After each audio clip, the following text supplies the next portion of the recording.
BJP सांसद निशिकांत दुबे का एक बयान सामने आया है जिसमें उन्होंने कहा है कि 91 में जब चंद्रशेखर की सरकार थी जिसमें कांग्रेस सपोर्ट में थी, अलायंस में थी, उस वक्त एक एग्रीमेंट साइन हुआ कि जिसमें जानकारी जो है वो दूसरे देशों को दी जाएगी जिस तरीके के मामले होते हैं।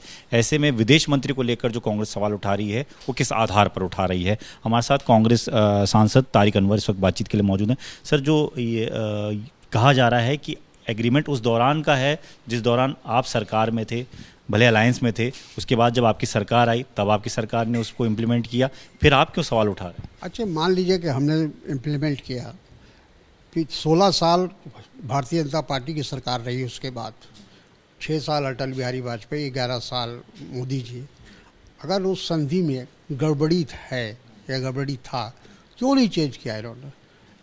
बहुत सारे कानून बदले, बहुत सारे अमेंडमेंट लाए, यहाँ तक कि जिसके अमेंडमेंट की ज़रूरत रही वो भी लाया इन्होंने।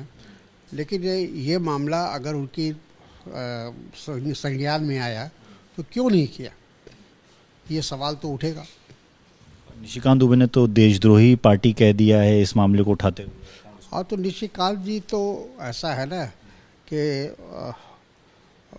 उनके समझदारी पर कभी कभी हंसी भी आती है, अफसोस भी आता है।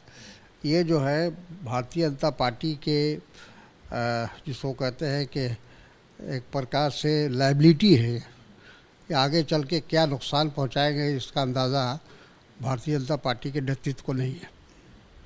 ऑपरेशन सिंदूर को लेकर सर जिस तरीके से अलग अलग राज्यों में पाठ्यक्रम में उसको शामिल किए जाने की बात कही जा रही है, बिहार में जेडीयू और बीजेपी की अलायंस की सरकार है, वहाँ पर दोनों में मतभेद नज़र आ रहा है। जेडीयू के जो मंत्री हैं वो कह रहे हैं कि हमको नहीं लगता है कि क्योंकि इसमें सेना के शौर्य की बात है, किसी सरकार का कोई लेना देना नहीं, जबकि बीजेपी वहाँ पर ये चाहती है कि इसको पाठ्यक्रम में जोड़ा जाना चाहिए।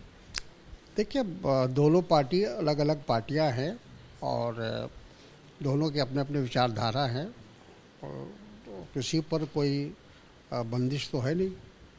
और ये तो एनडीए के पार्ट हैं दोनों। अगर उनके बीच में मतभेद है तो ये उनका अपना अंदरूनी मामला है।